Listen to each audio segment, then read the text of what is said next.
expect the show to make this bold decision.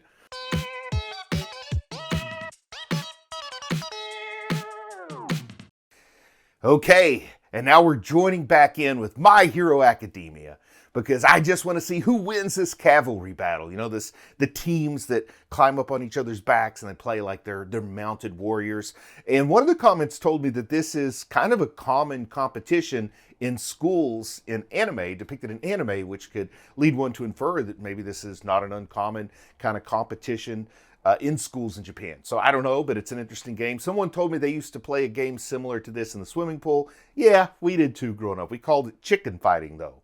And people could get hurt with chicken fighting the way we played. I have a pool now, and there's a rule: no chicken fighting. No mounted battles may take place in the pool. But chicken fighting's still not as annoying as Marco Polo. But with that, let's go ahead and see who wins the cavalry battle in the Cavalry Battle Finale. Also, during the OP, I do like to remind folks that I have a Patreon now, and I know some of you are already members of the Patreon, but a lot of you aren't. So if you think you might want to go check out what's going on over at the Patreon, well, there is a link in the video description. Please feel free to click on that. Go have a look around, knock yourself out. We would love to have you with us there on Patreon. Okay, so here we are. I think they're kind of recapping a little bit the point values and the rules and everything, but you know, we remember the lower you finished in the first competition, the less points you're worth here. So some of the people from another class kind of conspired to finish low enough to have low point value in the next competition, but high enough to make the cut. So interesting there. But yeah, they left us face to face with Todoroki asking for that 10 million point headband. That's where we left off. And, you know, I'm very impressed with the competence of Todoroki. But I still want to see what Deku's going to do faced with who is clearly a more seasoned combatant at this point. Recapping Sticky Balls and Sue and their accomplishments in the previous episode.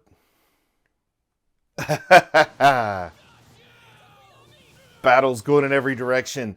I really do like that Shadow Hawk thing, the Shadow Crow. Somebody did point out how similar it is to the Doom Patrol character Negative Man. I didn't come up with that on my own, didn't see that myself, but it was mentioned in the comments, and I think it's spot on.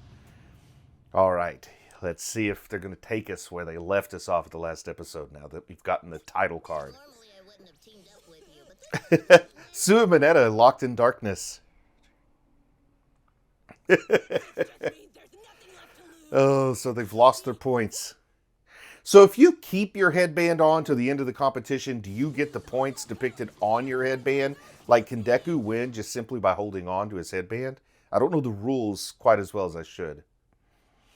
Or you only get points for the headbands you stole. You don't get credit for your own headband? I don't know. Yeah, not fair when your horse has exhaust pipes on his calves. Oh, we got a rollerblader in the back. Uh-oh. He has them all gunning for him. Look at that. Look at all the teams coming to get that 10 million point headband. Never fun to have that target on your back. Oh boy, what is she creating with her powers over there? I heard she can create anything inorganic, but oh! So the Crow Shadow stepped in and took the blast or something. I don't know what's going on here. Everybody's screaming. This animation is crazy chaotic, as if everyone was electrocuted. Oh, Todoroki's icing up whatever stick he was given there. So at least he made it a little bit more of a fair fight by freezing everybody else in his little construct of ice on the ground. Oh, wow. He's still grabbing headbands along the way from the people that are frozen to the ground. He is a fierce competitor here. I did not expect that. I don't know why. I thought maybe like his fatal flaw might be a little bit of kindness or too much empathy or something. All right, let's see what Shadowhawk here is doing. Gotta say, Deku has put a pretty darn impressive team around him. I like that. But Tokuyami... Oh, wow. So I didn't realize that those consequences of these attacks were so high. Oh, this is how he recruited the Shadowhawk guy, Tokuyami, on his team. Oh, I like this. This is a really good explanation on how his power works. You know, some people don't like exposition heavy stuff, but for me, I kind of need it from time to time. Not too much of it, but I'm really appreciating like the info dump that we got there in Tokoyami. Especially when it comes to superheroes, it's like their profile card on the back of the box and you used to buy old, action figures. That's kind of what it reminds me of. But yeah, I like that he's got the perfect yin to his yang or whatever. The electricity is so similar to sunlight, the lightning so similar to sunlight that it sort of nullifies the effects of Tokoyami's dark shadow crow thing. Bird, man. Oh, man. I like Tree Man, Groot there he's talking to. Oh, I like that he's even a man of few words there. Sort of Groot, Tree Man. All right, let's see what kind of strategy Deku's got. Because that's the only thing that's going to help him is the right strat. Because he is not... What? Oh, wow. Oh! Oh, Bakugo was so focused on his rival that he was sneak attacked. He got sneak attacked and they took his headband. Oh, humiliating. Not even a Class 1A top-notch guy got him. Oh, now it's all about revenge. Oh, no. They're trying to fly under the radar, and they just flew right smack dab into the middle of a big old radar. Let's see what happens. They're really painting Bakugo as the villain there, isn't he? Trying to simulate dealing with a revenge-minded villain with Bakugo. Oh, he doesn't look calm to me. He says he's never been calmer. That don't look calm to me. Is he going to get him? Bakugo, I'm looking forward to when I can appreciate Bakugo more, but he's still got some demons to tame right now. I cannot cheer for him yet. But I see a strong future for him potentially. Oh, so he's able to copy quirks? Is that what he does? Is he like Rogue? He's a quirk stealer? Or at least a quirk mimicker?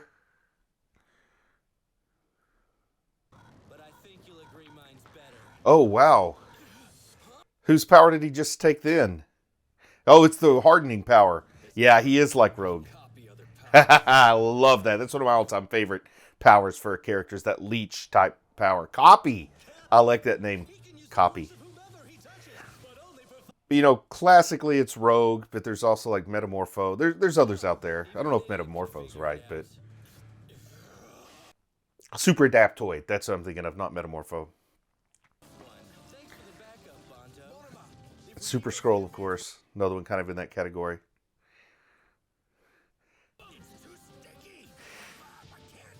Oh no, what are they stuck in? So the pink devil looking lady, her quirk, is it something to do with like acid or dissolving? Because she said she was using her quirk to dissolve that sticky stuff on his feet.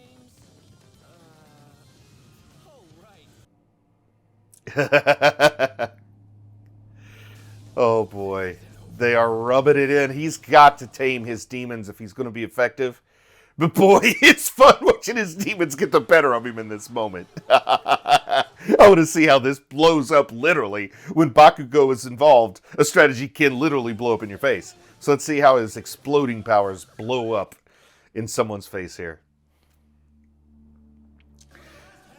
Okay. Oh, I want to see. They're really just purely evasive procedures. Just defense. So I guess he can win just by holding on to his own headband. And there's his dad up in the stands, getting the idea that his dad's relationship is not the best with him. But we'll see. Oh. Oh, is he going to sacrifice Ida in order to take out Deku? That would be truly bloodthirsty, wouldn't it? Okay, let's see what kind of strat he comes up with. So it's becoming more of a mind game and not just power versus power. But experience still favors Todoroki here. Oh! He is taking him for a warp speed attack here. Trying to overcome everything with just raw power. You know, the raw torque, the raw horsepower. Try to overcome any evasive procedures. Oh! Oh! He got it! No way! I did not expect the show to make this bold decision. I really thought Deku might win this one. But with Ida's powers kicked in there, I mean, it was a blur. That was it. That was Ida maxing out. I love it. He overcranked his torque or something. But now he's burned up all his reserves, so they're sitting ducks. Look at the black smoke from his calves. Imagine if I could run so fast that smoke just billowed out of my calves. I don't have any exhaust pipes down there, though, so it probably hurt. Just like bubble out. Kind of like blisters popping and the smoke comes out. All right, Midori. Game's not over yet. Oh, is he going to try to circle back and get his own headband back? Can you do that? Can you recapture your own headband? Oh, I never even thought of that. I thought once you're defeated. You're out of the game. But maybe not. Looks like they're doubling down for another attack. Chaco. She is so motivated because she's got to take care of her family. She needs that dollar bills. So she is pushing him into overdrive. It's like they're not going to let him back down because they need him. They all need this win more than he needs it, really. Ah, beautiful. Surround yourself with people who are motivated. If not loyal to you, loyal to the objective. You know, a lot of books I've read have always said the one thing you can count on people to do is look out for their own self-interests. So you get to align their self-interest with yours, and that's a more effective team than any other kind of loyalty. You know, according to some books. In real life, go with people you love and trust. But, you know, story-wise, it's a whole nother story. Pun intended? That wasn't really a pun. I was just saying the same word twice. But you get what I'm saying. Oh, is that competition over? Oh, they're trying to kill the clock, taking a knee like in football. You can't take a knee because he's safety blitzing. Oh, you're down by 10 million points and you're still blitzing. Oh no, Bakugo! Bakugo coming in with the distract. The sneak attack. Oh, solid air. That's kind of like the shields that Invisible Woman can make from the Fantastic Four. Or Invisible Girl if you go back, you know, Silver Age nomenclature. Sue Storm, no matter what era you're living in. Wow, he broke through it like glass. He's able to break the force field. Pretty darn impressive at that rage. Whoa, what's this? He's got like a... It looked like one of Izawa's cloth things behind him. One of his bandages. I missed something there. Oh, those hard air constructs are wiping people out left and right. All right. So they really are doubled down on holding on to what they've got, you know, because they're just trying to make that cut. I don't know how many teams are going to make the cut here, but it looks like it's their primary objective. Oh, he is talking about how sandbagging worked. But at the end, competitive nature rolls out, right? Once they figure it out, they're going to take him out. Oh, so wow, there is competition still going strong all over this field. This might be the best cavalry battle in the history of My Hero Academia, you know, in the history of UA. This is a great one. Yeah, it is acid. All right, so she does dissolve things with acid. That's her power. I'm loving picking up on all this. Yeah, he's talking about competitive drive and spirit here. And sandbagging isn't the kind of strategy people with a real competitive drive will settle for, and that's going to be their downfall. At least that's how I'm reading it. And Bakugo just going ham on that other team there. Going ham on the 1B team.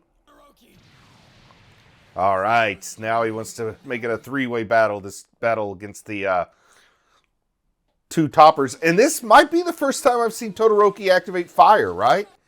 He's actually got the flame going because it's like a power nobody knew he had, I'm assuming, because he's only used ice to this point.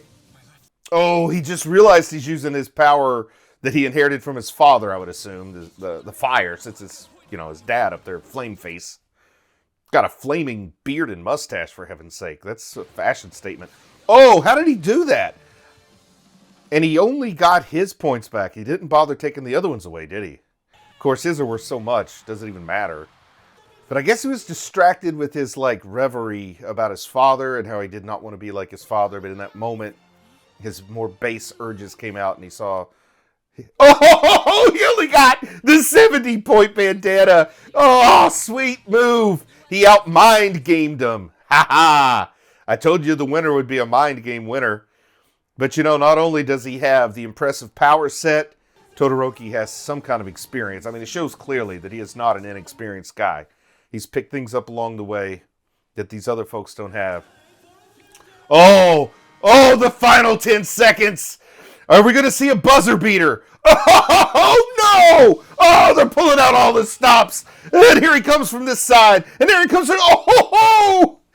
They're all just bringing it to the party. Everything they got except for Ida, of course. Or Ida, because he used up all his gas. What is this pole that he had? He had like a baton or something in his hand. Or a quarterstaff. Oh, it's icy. Oh, three-way battle. They're all going to collide at once as the clock counts down. And from the smoke, someone will hold up that 10 million point. Oh, I was wrong. Talk about a weird ending. A photo finish where the time just runs out before they can make contact with one another. I gotta say, that was an unexpected ending. 2 thumbs up for subverting my expectations on that ending. I like it. I've never seen a time just run out and nothing cool happen at the last second before. I love it. I also like it that Deku's not just going to, like a Mary Sue or a Marty Stu, win every event straight. I like it that we're seeing an actual competition going on here. Uh-oh. Bakugo is angry. He hasn't won anything. Oh, wow. We didn't even see them up to any shenanigans. And what, did they come in dead last? 0 points? I think they might have come in dead last. Well, they did get 70 points. It's not much, but it's something. I must apologize. Oh, Tokuyami was trying to help. 615. So they got 519. Okay, so they've got, 600 points or something like that. So that was enough to get him in 4th place? Thank goodness. They made the cut. There's only 4 teams making the cut, though. Wow, they cut the competition way down for this next one. If they keep making cuts that big, this intramural is going to be over in a couple episodes. So I kind of thought this might drag on I won't say drag on. I'm enjoying it. I thought this might be our season, is all of this competing. Or maybe every season starts with intramurals. I don't know. But I was up for a good solid, at least, first course of pure intramurals. I'm enjoying this. So I wonder if they'll tell us what the next competition is yet, or if we have to wait till the next episode to see that. So I kind of want to see what happens now. It's going to have to be drawn out. And, oh, they're showing how Mineta lost his headband. I love it. Oh, wow, all these people can't believe they've been cut from the competition. Oh, some of these teammates are feeling used. I like Ida always being the goody-goody two-shoes. You're a goody two-shoes.